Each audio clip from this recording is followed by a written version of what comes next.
Hi there and welcome to Grassroots.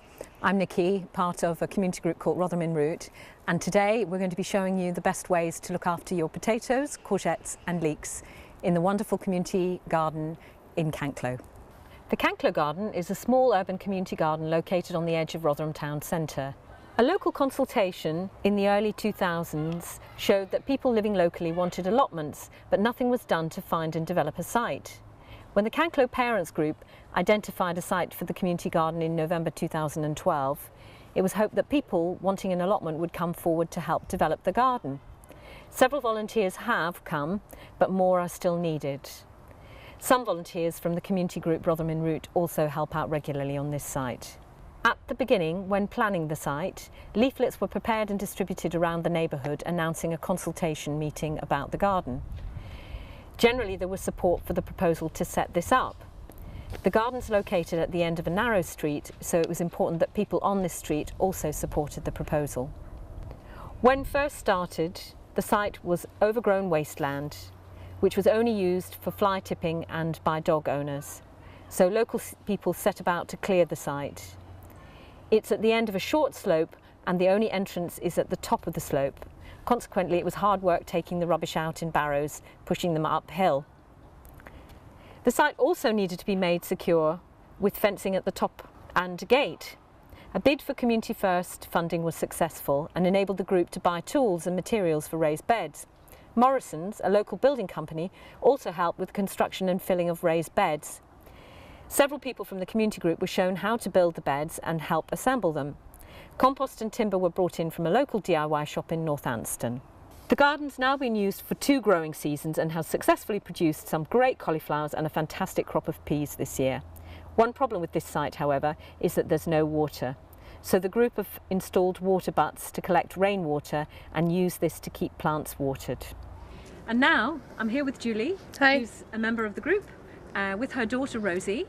And Julie, I'd just like to ask you, how did you first get involved in this? Well, I belong to a community group that is wanting to help our area of Canklow. And I believe it was you, Nikki, and Rotherham in Root who approached us, offering us a chance to be able to grow things and to be able to make our own beds and be able to take our own vegetables home and have pride in ourselves. And what I really love about this garden is it's really family friendly. And when you take a child out, you can teach them the dangers of nettle and bees and bugs and things all in a safe environment, and there's not really any danger. They learn what's good and what's bad, and they also learn what they can pick and what they can eat. So we're standing now in front of a courgette plant. Julie, you planted these. Do you want to tell me a little bit about how you did that? They come as little, you can put the seed in the soil and get a good hardened off plant about that big, and we put them in the tires. Put compost in the tires and then planted them in. It's got to be good quality compost, hasn't it? Yeah. Because they need quite a lot of feeding. Yeah, and a good deep place for them to go as well, because the plant, as you can see, expands right out. It needs a lot of space to grow. You've got to give them a lot of room. And I think the tires, our idea was we wanted to give them that space so they can just say, pardon me, move out of the way. This is the courgette space. That's why we've given them that planter. Right. And they're not very frost hardy, are they? So you have to plant them out quite late in the spring. I think so. And as you can tell, when we put them in, I think it was, it might have been the end of June. They still have plenty of time to grow. They are prone to getting mildew on their leaves, and they say it's from overwatering, but I don't know that we've overwatered these. I think this is just from getting rain, overwatered from the rain. And in terms of size, we've got the evidence here, haven't we, of what happens if you don't pick them in time. Yeah. So that's another fruit entirely, isn't it? And what do you call that here? We call it a marrow. Yeah, and we call that a zucchini, a really big zucchini. And what about growing them in tyres? I mean, I know we did that here because we were running out of space in the beds. Yeah. So it's been a bit of a sort of temporary measure to make extra space. But yeah. The tyres themselves, what do you think about that? I'm personally not too bothered by it. From what I've found, tyres can have toxins, but only particularly if they're quite old or if they've been burned or shredded. I think in the future, though, I think we're going to use them for some urban rockeries and just plant some flowers and possibly not some vegetation or vegetables in it. Just simply because some people do worry that whatever's coming out of them might leach into the plant, but it's never been proven. There's not actually been a test of the soil to see if there's less quality being in the tire. Yeah. Okay, and now we're going to move on to have a conversation with Keith about growing potatoes.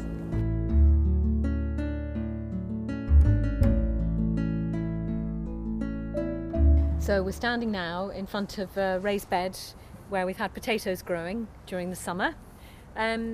Keith, can you tell us a little bit about the do's and don'ts of growing potatoes? Yeah, I'll try. Before we're going to dig some up, for those that have not grown them before, they're not seeds, they're actually tubers that you put in. They're like small potatoes and they're called seed potatoes. They are classified into 3 different varieties depending on when you put them in and what you want to use them for. So you have an early variety which goes in the ground for about 12 weeks. You'll see those in the shops probably about May time, June, from Jersey a lot of the time, or Lincolnshire. Then you have your second earlies, which are like late summer, and they're a bit more mature type potato. People use those for mashing and chipping and so forth. And then you have the main crop, of which got an example across there where the much larger potatoes, you'll have them for baking, and they'll be in the ground probably about 4 months, 5 months maybe sometimes. If we come to this bed, clearly there's quite a few potatoes on the top here. You can see there's some green potatoes where the light's got to them, and you shouldn't eat those. And the reason that they've turned green, some of them, is that they're not being earthed up. And what you do with potatoes, you'll plant them about 6 inches deep, either in a trench or use a trowel just to dig a hole and just drop a tuber in. As the shoots grow up, these shoots, you should really just earth them up. Now in a raised bed like this, where it's not particularly wide, quite difficult at times to get enough earth up from the centre and from the sides. So you could grow them under black polythene, but then you'll encourage slugs if you're not careful. What, the polythene to keep the light out? Yeah, and some people use straw.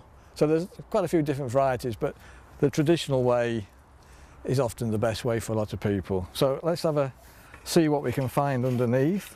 As you can see, we've got a fair number of potatoes coming out. Different. That's quite a good harvest from one plant then. Yeah. Now the thing is that if you look here, you've got scab on the potato, which is it's a fungal disease. If you're going to eat them, you'd have to peel them.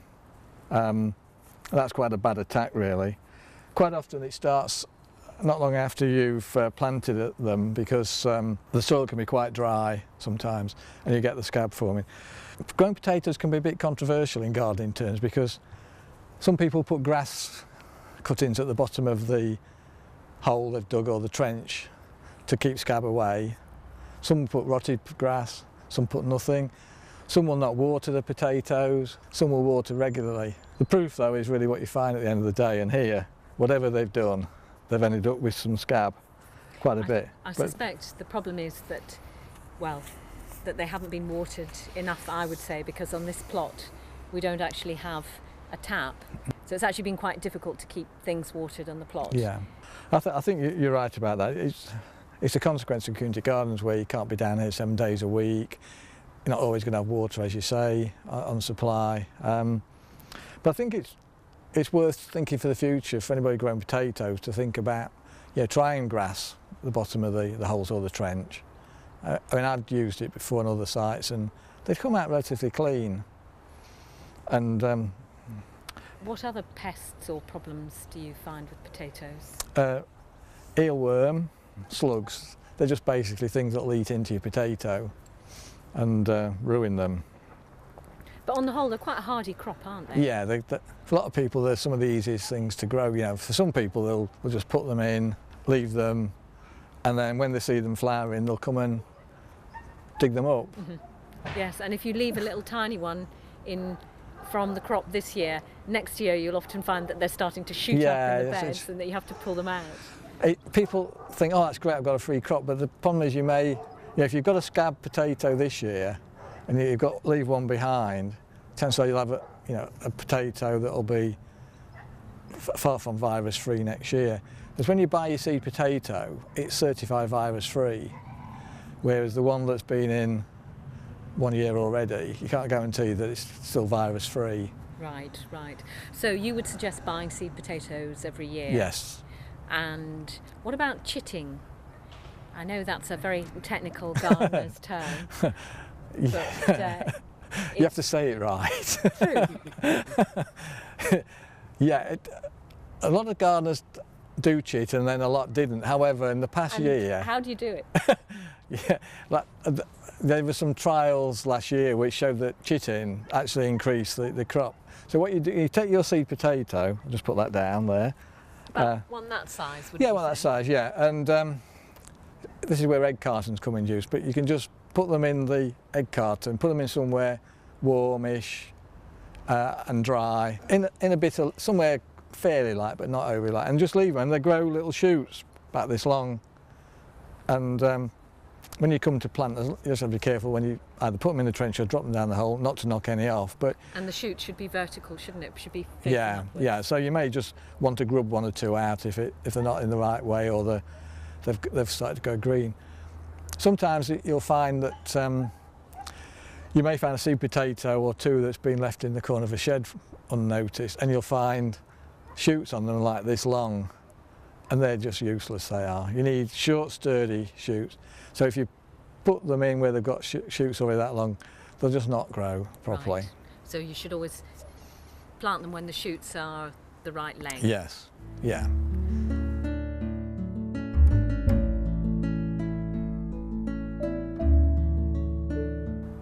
Here I am again with Julie, and we're looking at a bed of leeks that I planted several months ago. I just wanted to say I love leeks. I think they're really great in cooking, but I'm new to them, so I'm not sure how, when I get them out of the supermarket, why they have dirt in them and what you can do to prevent that. And I understand that you earth up leeks a bit to get the long white stem that I guess is something that gardeners want to have. It might make them taste better, I don't know. Yeah, no, you do earth them up. It's to keep the green, to keep the white areas, because that's the tender bit that you want to eat. And the problem is that in the earthing up process, you sometimes get soil that goes down the centre. The way to deal with that is when you buy your leeks, you chop off the top, the bit that you're not going to use, and chop off the end, and then cut your leek in half down the centre, the whole length of it. I never knew that. I was always going bang, bang, bang, bang, and getting all the dirt in. I just didn't know what I was doing wrong. So. Right. Wow. So have these been earthed up, these ones? Actually, I have to confess, they need earthing up. I think one of them's fallen over there, which suggests it needs a bit of care and attention. They were seedlings that were grown in a greenhouse, and you transplant them when they're about a pencil thickness, and what you'd have to do is make a deep hole with something called a dibber, but actually you can use just an ordinary bit of bamboo stick or whatever, but it's got to be deep enough that the roots go down into that hole nice and easily. Right. And then once you've got them there, you don't need to push too much soil around them. The soil will naturally fall into position, especially if you water it afterwards. Take your transplants, you make your holes, you put them in, and then as they're growing, you're supposed to earth them up regularly to keep the whiteness, and to keep them, yeah. And are these juvenile, or are they mature? How much bigger are they going to get? Well, I would leave them a little bit longer, because I think first of all they are quite small, and secondly it's one of those crops that you can actually harvest during the winter when other things aren't around. So I think they're a really good crop from that point of view. So yeah, I would give these another few months actually. So you can actually leave these in the ground during the winter. Yeah, and they winter. They're that's really cool. quite hardy. So, I don't see very many weeds in here, but it doesn't look like they really have pests that attack them or bother them. There is a rust that affects them. Can't see any evidence of it on these ones. In fact, what these ones I think a sunburn or something. Or? I think it's not perhaps enough water during the summer months when it was very dry earlier. I think these ones didn't get quite enough water, but most of them seem to be growing quite healthily, so I wouldn't worry about that. What do you look for with the rust? What do you look for? Well, it's a sort of discoloration on the leaves. And does it just look like rust? Yeah. And you should pull them up and I've heard, get rid of them. That you shouldn't compost them because that can spread to other. No, if you've got really any plant that's got a pest problem on the leaves, putting it in the compost only ensures that you perpetuate that problem in later years. So with anything that's got pests on it, then you just have to throw it away. Make sure it goes in the bin. What's your favourite dish with leeks? Oh, I like leeks and mushrooms with a nice cheese sauce and a bit of breadcrumbs sprinkled over the top and then baked in the oven. I'm going to hit you up for that recipe then. Fine by me. Cool.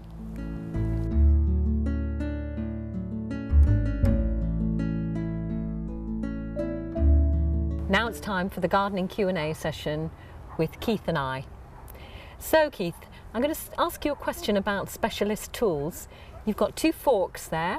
Can you tell us a little bit about the difference between them? Yeah, I'll just get them out and just put them side by side. You may have noticed that when I was digging potatoes up, I was using this fork as opposed to a normal garden fork. And you can see the difference really quite easily, where the length of the tine is a lot longer on the garden fork, and also it's not as wide, that's quite flat. And this is important if you're digging up early potatoes where the skins are quite thin. You can easily damage them with the pressure of lifting them up, but also because you haven't got them as far at the point as far down, you're less likely to spear some of the potatoes that are growing a little bit out of the line of the top row. of the plate. Yeah. So basically this fork is much better at protecting the potatoes from damage as you dig them up. Yeah, as you go into the later varieties, the skins are thicker, so you don't necessarily need it. But if you've got access to one of these forks, then yeah, it's best to use it because you get less likely to damage the potatoes. Right, and this looks like quite an old tool with a wooden handle and a nice metal frame to it. Where did this one come from? My granddad. Right. Can you still buy these then? You can. There's some tool makers still make them, but it's the wooden handles. A lot of gardeners do like the wood because it's comfortable and it's also better shock absorbent. Right. I think so. Yeah, and you can say it's. You can see one of the points has gone a little bit, so it's fair wear really. Right. Yeah. So, and still on the subject of potatoes, the problem of scab on potatoes. Now, I understand there's no treatment for potato scab. Can you give us a bit more of an idea about what you can do about it? Well, you can try grass or rotted grass down, when you plant them, put it underneath. But also you can get scab-resistant potato varieties now, and every year there seems to be new ones coming out. And also, if you're growing early potatoes, as opposed to like we were digging up, which were second earlies, they're in the ground less, so there's less likely to pick up any scab. Right. So plant earlies, put grass in the trench, and pick varieties that are scab-resistant. Yeah. Okay. Yeah. And we've also had a question about someone whose leeks are still very small after they've been growing for quite a long time. Do you know what the cause of that is? It can be a few things, but like a lot of vegetables, you need good soil preparation, and then like a rich soil. So good soil preparation. Then sometimes watering can affect it during the summer if it's a bit dry, and not feeding them regularly. And what would you feed them? Just a general purpose fertiliser, because anything with a balanced mixture should be okay. And would that be in liquid form or granular? You could use either. There's quite a few things on the market now which are acceptable to use. If you're using granular, you just sort of spread it over the surface and just use a little trowel just to mix it in. If you have any questions, you can find us on Facebook or Twitter @Grassroots. Well, we've had a lovely afternoon here in the community garden in Canklow, but unfortunately that's it for this week. Hope to see you again soon. Thanks and goodbye.